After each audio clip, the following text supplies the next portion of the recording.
Good evening, and welcome to St. Martin's University. It's a pleasure to have you here this evening. This is our 13th year of the Robert A. Harvie Social Justice Lecture Series. We hold 4 lectures each year, typically in September, November, February, and April. And we're very pleased to have such a good turnout this evening.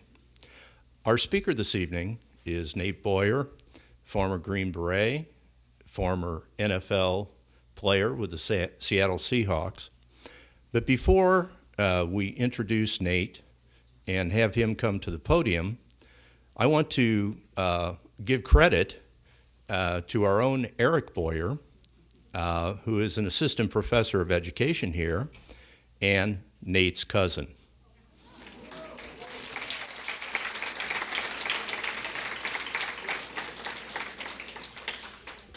And so the reason that we are so fortunate to have Nate Boyer speak this evening is that connection.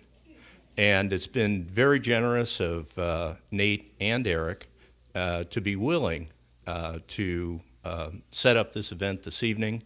Both have been integrally involved with the planning for it. I'd like to introduce Eric Boyer and have him introduce his cousin.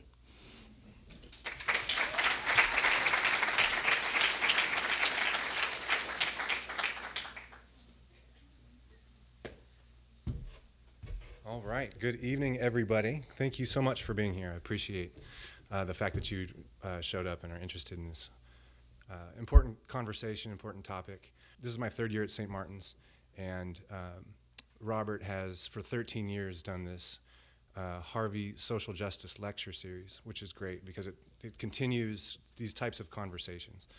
And last year, I was thinking, Nate would be a really good person to come to campus, and so I called him up and I said, Nate, I said, you want to come talk about not just your relationship with Colin Kaepernick, although that's a big reason why a lot of this has gained national attention, but really I also want him to talk a lot about the work he does called MVP, which is called merging vets with players. St. Martin's prides itself on Benedictine values, and so for those of you that are not part of the SMU community, it's faith, reason, service, and community. And we grew up in the Boyer clan. We also have our brother and our other cousin in the back there, Mark and Heather. But in the Boyer clan, we grew up just naturally being taught faith, reason, service, and community. And so I think that Nate exemplifies that to a T. So without further ado, I'd like to introduce my cousin, Nate Boyer.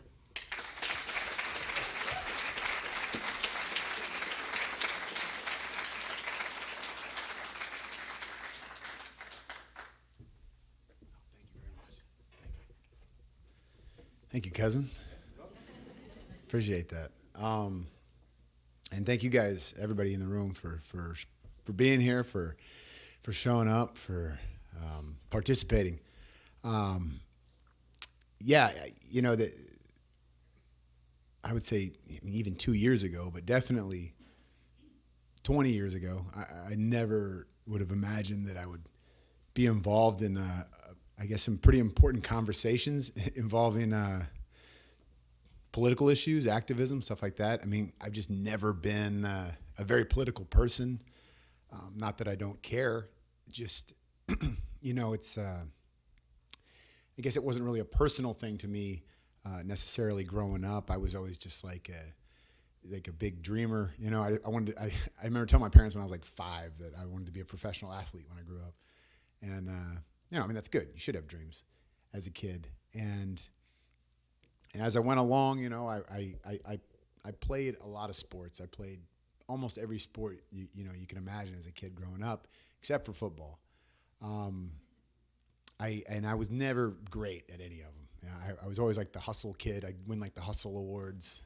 I think what I loved about sports was you get around a group of people that, the first day of practice in a new season, a lot of times you don't know anybody on the team.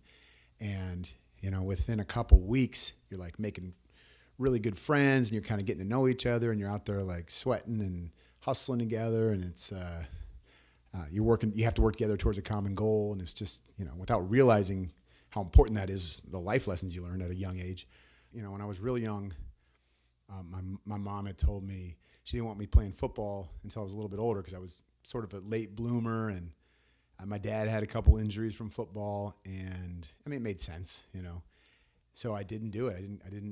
I didn't try out, and I regretted it. I regretted it my freshman year. I regretted it 15 years later, and it was just, it was one of those things that I guess I didn't really have a lot of reasons to believe in my life. I wasn't particularly confident in anything. Didn't believe in myself, and now I'm like 23 years old all of a sudden, and I feel like I haven't done anything with my life. And I got pretty depressed. I didn't realize until later in life that that's what depression feels like. But I was definitely depressed. I just had no purpose, and I felt like if I was gone, the world would just keep spinning. Nothing would change. So I'm listening to the Second Battle of Fallujah go down like play by play in 2004, which is a very big battle.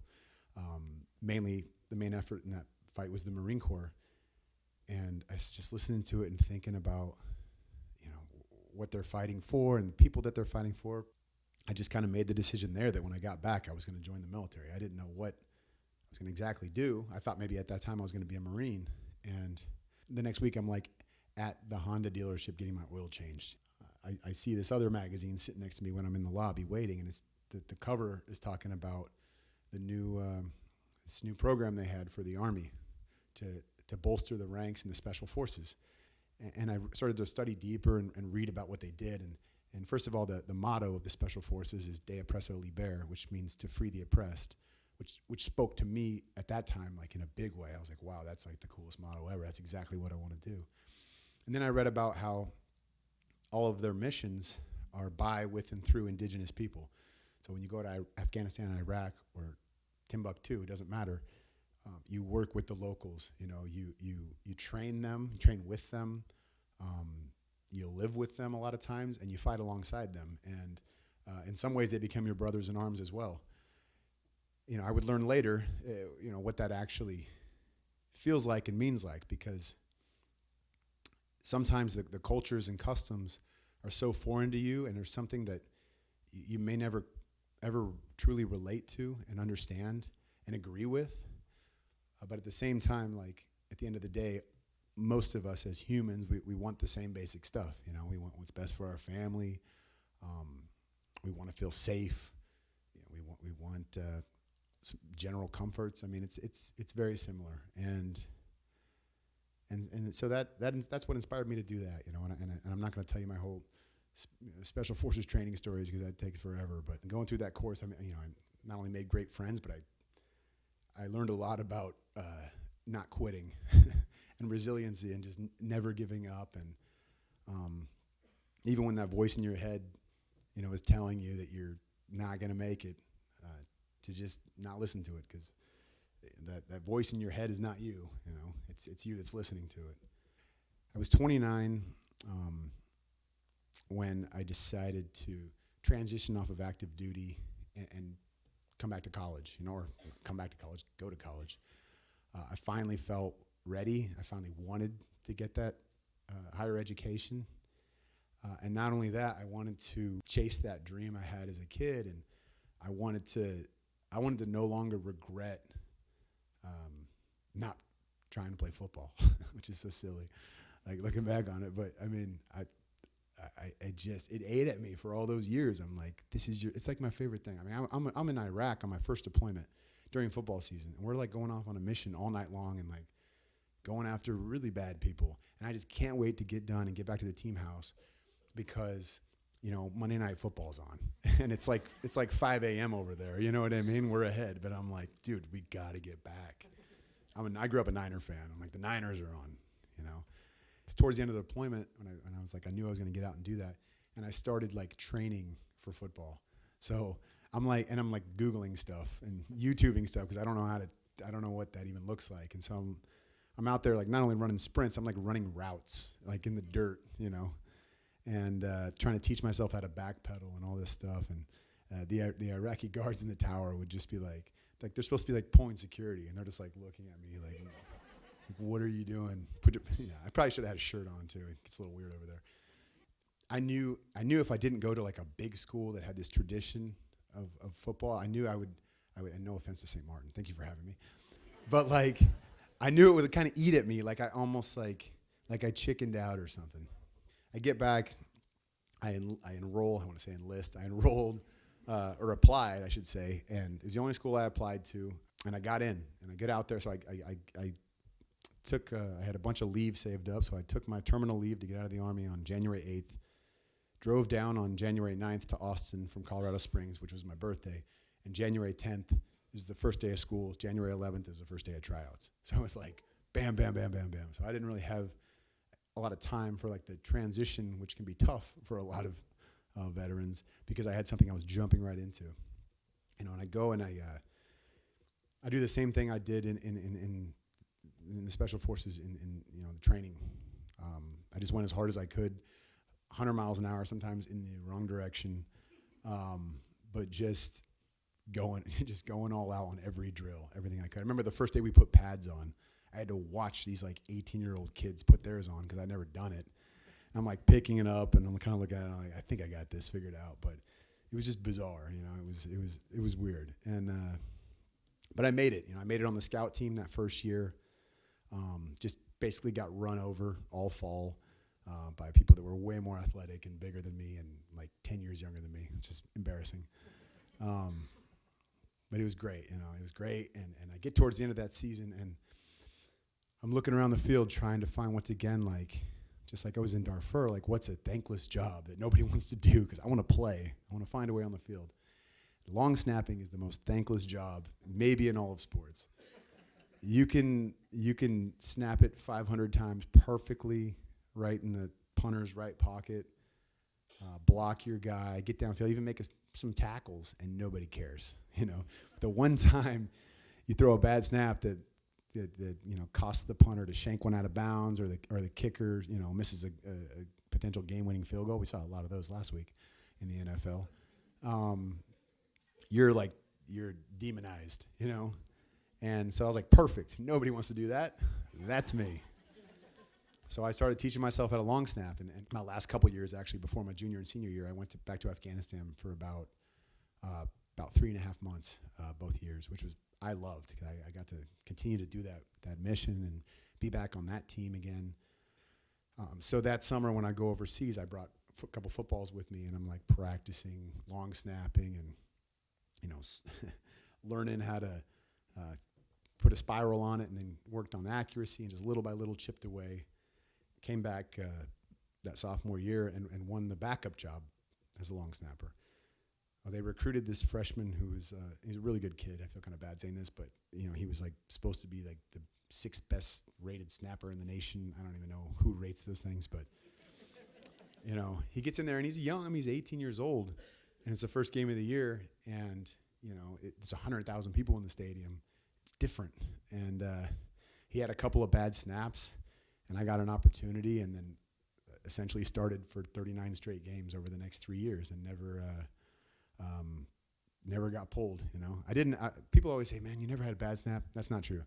I had some bad snaps, but I never had a disaster, and I never had a reason for the announcers to say, "Oh, that snapper."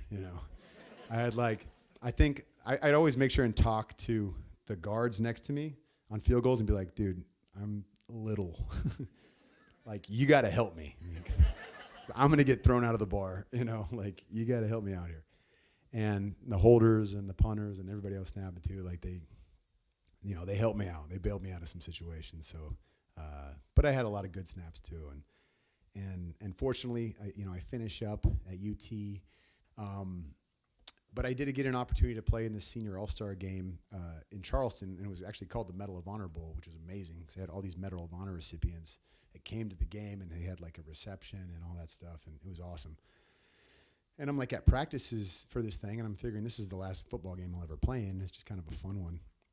And there's like 100 scouts from the NFL at all these practices, and they're asking me if I'm thinking about the next level. I was like, dude, I'm 34 years old, and I am tiny.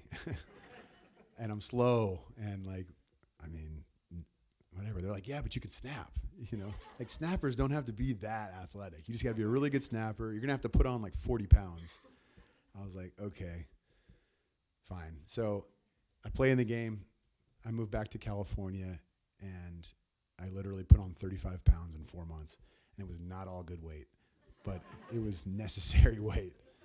And the draft rolls around. It was actually the biggest day in sports history, is what they called it. It was 2015, I believe May 3rd or 2nd. It was the Manny Pacquiao and Floyd Mayweather fight, the Kentucky Derby. There was like 3 Game 7s in the NBA and the NHL, and Nate Boyer was signed as an undrafted free agent, which stole the headlines, I think. But seriously, no, it was. I mean, it was awesome. It was. Pete Carroll called me. That's who called me to tell me right after the last player in the draft was picked. He said, "Nate, we want you to come out and give it a shot. I mean, you're going to be a long shot. You know that, but." We like guys with a chip on their shoulder and with different stories. I think it'd be good to have you around in the locker room too, and just see what happens, And obviously I said yes, and I came up here, and I mean it was only like 4.5 months, but it was incredible, And we get through training camp, and it's the first game of the preseason, and it's in CenturyLink. It's a home game, obviously. It's raining, obviously. And we're playing the Broncos, who the Seahawks had beat in the Super Bowl a couple years prior.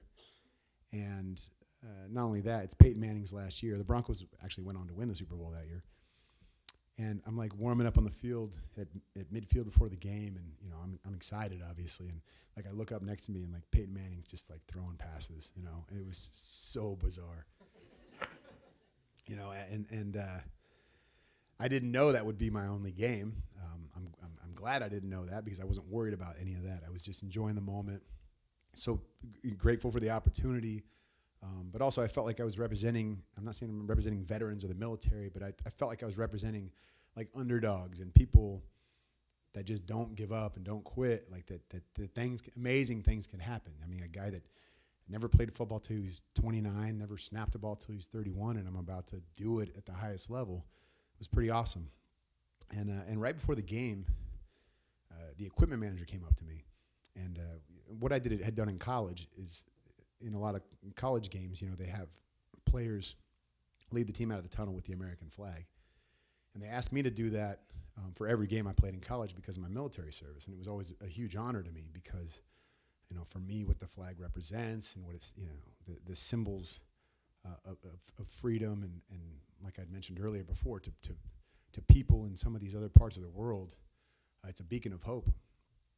And I always loved that, and I always thought, man, when I run out with this thing, I'm honoring the guys and girls that didn't come back, didn't get to share this moment, the ones that are still over there fighting, the ones that are struggling right now with the transition and being back in the civilian world or whatever. I mean, it was a huge thing for me. And the Seahawks equipment manager asked me to run the flag out of the tunnel in that game and lead the team out, which was it was quite an honor. And in college, we actually stay in the locker rooms during the national anthem. We don't do that in the NFL, and we're out on the field. So I'm out there, and I didn't even really think about that moment. I kind of forgot about that, and all of a sudden the announcer says, "Everybody, please rise as we play our national anthem." And I find the flag, find the tallest flag I can in the stadium, face it, put my hand on my heart. They start playing the song, and I just broke down in tears. And it was it was just, I think, thinking about all those things I just mentioned at a different level, about friends of mine that I knew that did not make that, thinking about their families, thinking about the people in my life that had been inspirations and motivated me, and also I was just proud of myself too. I don't know if that's selfish or whatever, but I just was man, you did it. This stuff really happens if you just keep going. You know what I mean? If you just take one step in front of the other, and like a hippopotamus, they only go straight. They don't go sideways. just keep going. There's going to be stuff in your way, but just like keep taking those steps. And it was maybe the most special personal moment in my life, because I don't think a lot of people understand, or until I tell you. Anyway, it was and still is like a very powerful moment to me. And every time I do hear that song and see that flag, like, it's just different because of my experiences. And that takes us to, I think, one of the main reasons we're here tonight, to kind of discuss this. And we're at an interesting time in our country, in our history. It's probably always an interesting time in our history, one way or another, but at least in my lifetime, I don't feel like we've ever really been this divided. I remember 9/11 pretty well. I was 20 when it happened, and through that tragedy, I never felt more united. And I think that a lot of people would agree with that, at least in recent history. I mean, we do that in times of tragedy. We really rally together as a country and kind of put our differences aside. And it was frustrating to have gone and fight for what that flag is supposed to represent, and the anthem and all that stuff, and to come back to a place that's just angry with each other, and it's social media, it's mainstream media, it's our fault too, though, for getting sucked into this stuff. And it's the middle of, this Hillary versus Donald. You got to pick a side. Everybody's digging in, and it's like spending all their time proving to everybody why they're right and the other side's wrong, and how like just 50% of our country is completely out of their mind and the other 50% is righteous, and it's just nuts, and we're just pulling apart farther and farther. And then, Colin Kaepernick sits on the bench during the national anthem, and oh my gosh, now it's like football's divisive, and I'm like, oh no, that is like the one thing. You get anybody that's been to a football game, you're in the stands, you don't care at all about the politics, religion, skin color, any of that stuff. Like, your team makes a big play, you are like hugging the person next to you, even if they spilled beer on you 5 minutes ago. You just don't care. You put it aside, and we don't even talk to our neighbors, where we live. But it's just such a unifying thing, and that broke my heart almost more than everything else going on in our country. And at first, I didn't care about why he was doing it. The message, didn't even want to listen. It was just, I was upset because I was like, man, that guy doesn't know, because he doesn't have my experience, right? But the only person that has my experience is me, and the ways that I was feeling, that's genuine, and but also specific to me in my life. And so I had to like stop myself and kind of calm down a little bit and put all that stuff aside. And I actually got reached out to by a bunch of different publications to write an op-ed, an opinion piece on this issue. And I think what they were expecting was me to say, well, I fought for this country, and I know this, and I know that, and this is why you have to, this is why you are disrespecting me and disrespecting my country, and, you have no idea what you're doing, or something like that. I don't know what they expect me to write, but probably something divisive, because that's what gets clicks. And I didn't want to do that, so I said no to all of them. The Army Times reached out a second time and said, you can write anything you want. You will see the final edit. Please write something. I was like, okay, fine. So I decided to write this open letter, this idea that I would, if I had Colin in the room for 5 minutes, and I could just share with him why it matters to me, and that's it. But then also kind of ask the question for him and leave that open to what it really means to him, and why this is important. And so I wrote this letter, like, stream of consciousness. It took like an hour and a half, and I was like sitting in my recliner in my apartment and just like banging it out. It's like late, middle of the night. And I read back through it, made a couple little grammatical changes, and but I wanted to keep it. It was important for me to just be like emotional. It would be a little bit emotional and raw. And I sent it to the Army Times, and they just like posted it like that morning, the next morning. So I woke up, and it's like I got like 100 emails, and my phone's got all these voicemails on it, and it was news agencies and sports journalists and all these people, and I didn't really understand like why. I mean, I understood it was the letter, but what it was we're just in this place where everyone was like starved for just a little bit of reason and like balance and understanding and listening instead of just shouting.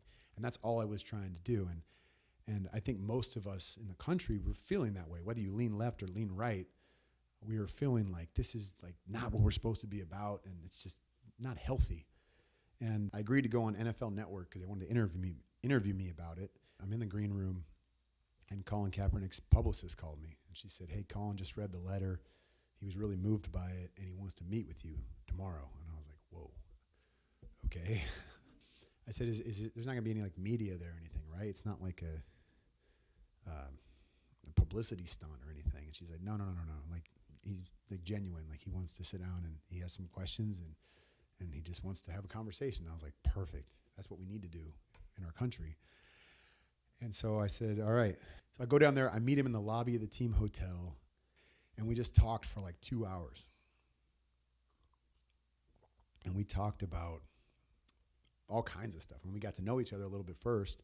He was very respectful of it was a pretty powerful conversation. We started to talk about obviously why he was doing what he's doing. And if anybody doesn't know, I'm pretty sure everybody's in here probably has a pretty good idea. First of all, his initial statement was, I'm not going to stand for the flag of a country that oppresses black people and people of color. And then he kind of went on to elaborate that it was about social injustice, it was about police brutality, it was about accountability that wasn't happening in his eyes, and all things that I didn't disagree with for the most part. I did take, not offense, but, the first statement about the flag stands for oppression was hard for me. I disagree for what that flag actually stands for, but the meaning behind his protest was things that we should all be on board with, which is making our country better. Even if things aren't as bad as they're painted by some people, if they're not perfect, we live in the type of place that we work towards perfection. Like, we are hardworking people. It's a country full of dreamers, and our history is checkered. Our past, it's not perfect at all. There's some really bad stuff, and we're very aware of that. But we fix it. We're the type of place we complain a lot, but we also do a lot, and we do a lot to make it better. And there's a reason that a lot of other parts of the world, they look up to us. And I felt this type of respect that it wasn't being portrayed in the media coming from him, which is frustrating. They'll take a soundbite of something he said, and it turns into, he hates his country, or he hates police officers, and it's just not. It's not true. It's not what he stands for. It's not what he talked about, at least in that room. And there's things he's done and said that I don't agree with. I think everybody should vote. That's my thing. If you have the ability to in this country, you should. That's how you make change, one of the ways. But he's also said a lot of things that I agree with. And we started talking about the protest itself and the effect it had on people, and he asked me, he said, "Look, I don't want to offend veterans." And I said, "Look, just like you would never want to be generalized against, like to have people telling you that you're offending everybody the same way, a whole group of people the same way by what you do is ridiculous. No matter what you do, some people are going to be okay with it and some people are not, no matter what. And that includes the veteran community. Like, we're as diverse as any microcosm in this country. I trust me, we are all over the map. We're from all over the world too. I showed him a few messages from veteran friends of mine. One of them lives out here, and he had just left the tarmac at JBLM, and one of both of our close friends, he was really close to him, was killed overseas, and he came back in a casket that was draped in an American flag, and he's standing on the tarmac next to the guy's wife, who's just a wreck, and he just said, "Man, I'm with you on this whole thing, but it's so hard for me to understand someone that would do that, that would not stand for what that flag represents." And there's nothing I could say to him in that moment, but my thought was, represents something different to each and every one of us. And but Colin was affected by that, by people like that, by messages like that. I showed him other stuff too, and he straight up asked me, like, what else can I do? Is there another way I can demonstrate? Is there another way I can protest? Because I'm not going to stand until things start to change, you know. And I asked him what that change looked like. I said, do you have these measurable goals? And he said, I don't, you know. I mean, so I said, because I want you to stand. I do, but I want you to stand because you want to stand, because you feel the same things, some of the same things that I do, you know. And if you don't, then I you know, I'll stand by your right to do that, to say those things and to feel that way. I mean, that is, we take the oath in the military to defend the Constitution, and the First Amendment is freedom of speech. We don't take the oath to defend the flag or the anthem or any of that stuff. You know, they're special symbols to a lot of us, but that's not what we're defending. And so I said, I think an important step here, an important thing to recognize is that you should be, in my opinion, next to your teammates. Be alongside those guys, you know, because you are part of this team. You guys are very different and diverse. Not everyone in that locker room agrees with what you're doing, but a lot of them do. I said, sitting back on the bench, isolated from them, for me, it just looks a little passive, or like maybe you don't care, or you're kind of sitting this one out. And that's just the way it looks to me, you know.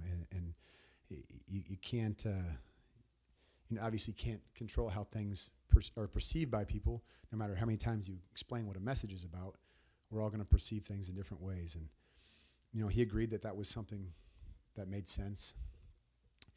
And so then I suggested kneeling, because like I said, he had vowed not to stand. I said, personally, when in our history has kneeling ever been seen as disrespectful?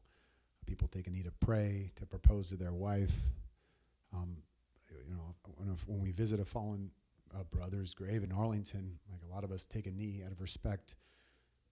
When a player is injured on the field, everybody takes a knee, you know, and that goes back in history. I mean, you take a knee in front of the king and queen, and you know, when knights get knighted. I mean, there's 100 other examples probably. And he thought that was actually more powerful than sitting. He said, "Yeah, I think that's what I should do." I think for a lot of people on both sides of the fence with this thing, saw that as a powerful conversation, you know, that like needs to happen more often in our country, and that two people that have totally different experiences, backgrounds, skin colors, all that stuff that we talked about earlier, we're able to just kind of put that stuff aside, be respectful, listen to one another, you know, and then, you know, come to a somewhat of a solution. Not even, I don't know if it's a solution, but just a step forward for both of us. And it took like humility, you know, it took, a lot more courage for him than me, but you know, it's not like I haven't been attacked too. It's been interesting. A couple interesting little facts about all this stuff. So this is actually the 100th anniversary of the first time the national anthem was played at like a big sporting event. And the story behind it's pretty cool. It was 1918, math, and it was a World Series, and it was Game 1 at Wrigley Field in Chicago. So it's the Cubs versus the Red Sox, and Babe Ruth's on the mound pitching, and it's a 7th inning stretch. And back then they had this military band that would come to all these big games, and they would play the music. They didn't have the, you know, the walk-up songs with Kike or whatever that song is, you know, like they do now. It was like, it wasn't as cool. Everyone was wearing suits and ties and like hats, like, and in the 7th inning stretch, they start playing the Star Spangled Banner. And the third baseman for the Red Sox was actually in the Navy, and he was granted furlough to play in the series. And back then, the Star Spangled Banner was it was a military song. It was a popular military song. And he like snaps to attention, faces the American flag, and everybody else on the field, out of respect for him, like stops taking infield, takes their hats off. The way the story goes, the crowd like all got into it. They all started singing and like stood together. It was like this unifying moment.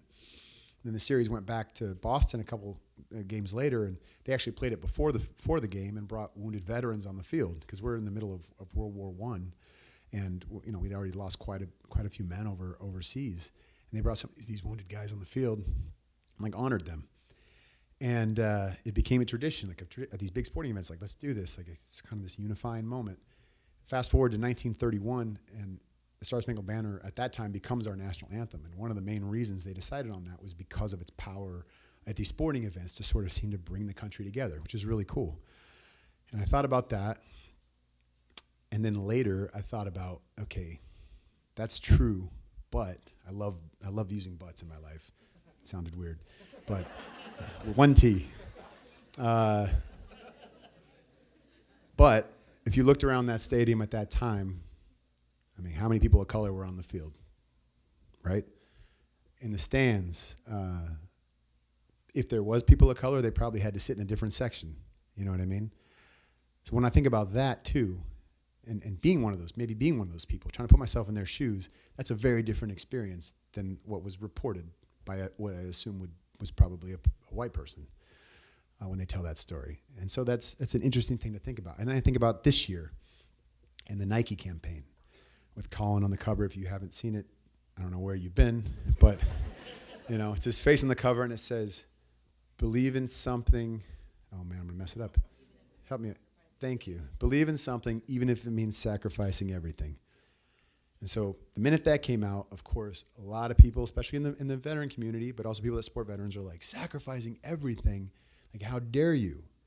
Sacrificing everything is serving your country, and there's a lot of truth to that. And it took me a little bit to think about that and kind of break that down. And I thought about the word everything. And the word everything is different to every person. Everything to me and everything to you. If you didn't join the military, it doesn't mean that what you have to say doesn't matter, or it's not as valuable, or your everything is any less than my everything. And so those are very different things. And so playing that devil's advocate and looking at things from both sides is very important. It's very important for all of us to do, I think, to take that step back and just take a minute and just listen to one another, because I've actually only been on the field for 2 national anthems, and those were 2 very different experiences, and I saw it from somebody else's shoes one time and one time purely from my shoes. And I think that I'm going to do my best to continue to carry that on.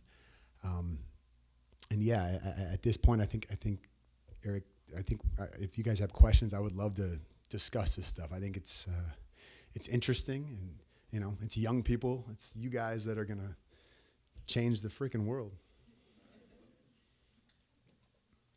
All right, great. How about a huge round of applause for Nate?